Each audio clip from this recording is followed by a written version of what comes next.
Welcome to This Explainer. Have you ever stopped to wonder, why is there something rather than nothing? I mean, really.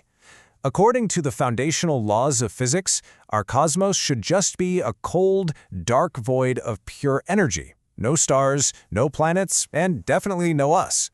But, well, here we are. And it turns out, the key to our incredibly unlikely existence might just lie in one of the most elusive, ghostly little entities in the entire quantum world. To actually understand our cosmic origin story, we've got to go right back to the scene of the crime, the Big Bang. Now, our best current theories in particle physics tell us that the Big Bang should have produced exactly equal amounts of matter and antimatter. They're basically cosmic twins. But there's a huge catch.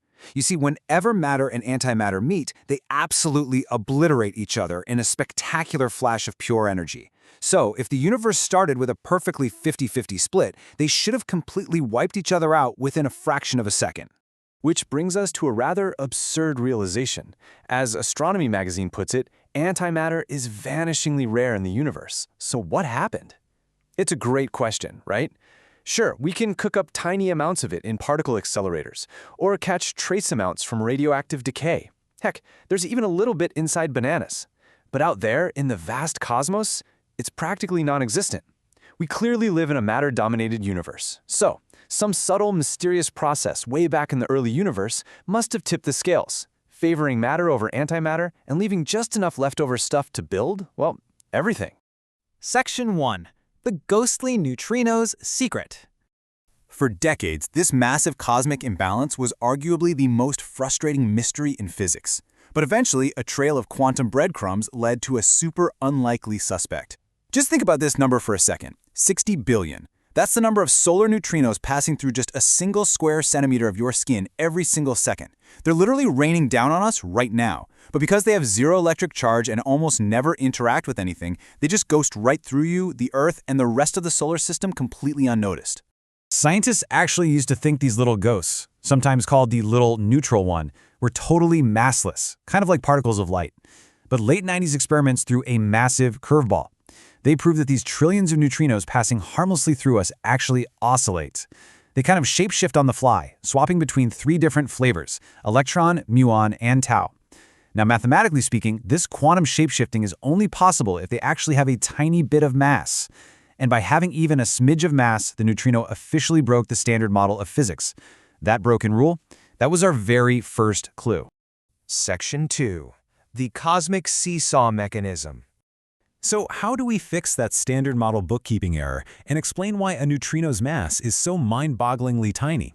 Well, physicists came up with something called the Type 1 seesaw mechanism. This theory introduces a hypothetical new particle, the right-handed neutrino. Now, in physics, handedness is just a quantum property tied to spin, but the analogy of a playground seesaw is actually perfect here. To make the everyday left-handed neutrinos that we observe so incredibly lightweight on one side, you need a ridiculously unobservably heavy right-handed neutrino sitting on the exact opposite side to balance the whole equation out. And when we say heavy, we're talking about a scale that's honestly hard to wrap your head around. These theoretical right-handed neutrinos could be up to a quadrillion, that's a 1 with 15 zeros, times heavier than a single proton. Because they were just so utterly massive, they could only have existed in the boiling, chaotic energy of the universe just fractions of a second after the Big Bang. And naturally, being that heavy, they were incredibly unstable, decaying almost the instant they were created. Section 3. Leptogenesis and CP violation. Okay, so what actually happened when those colossal, unstable particles fell apart? Well, it triggered something called leptogenesis. This is the theoretical framework for the exact moment our universe's scales finally tipped. You see, as those heavy right-handed neutrinos decayed out of equilibrium, they didn't play fair. Instead of churning out a perfectly equal split of matter and antimatter, they spat out a tiny surplus of leptons, which are particles like electrons and are lightweight, everyday neutrinos. They literally created a cosmic asymmetry out of thin air. To get a bit more technical, take a look at this tree-level diagram.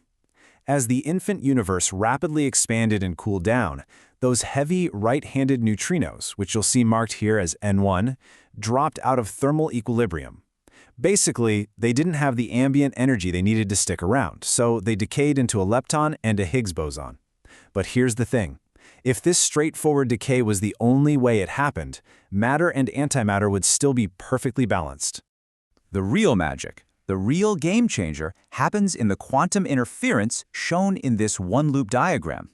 In the wacky world of quantum mechanics, particles can take multiple different paths to decay. When physicists calculate the interference between that simple tree-level decay and this much more complex one-loop vertex, you end up with what's called CP violation, or charge parity violation. In plain English, the fundamental symmetry of the universe was broken.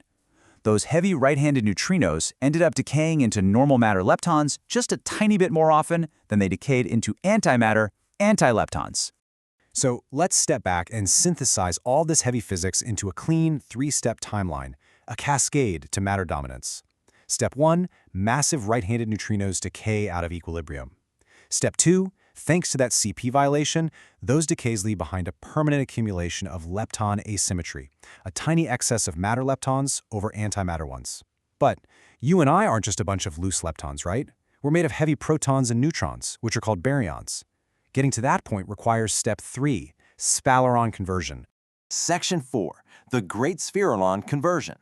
This process is the crucial bridge. It connects those tiny leptons created by the ghost particles to the heavy stuff that actually makes up our planets, our stars, and our bodies. Think of sphelerons as these intense cosmic engines that only operated in the extreme heat of the early universe.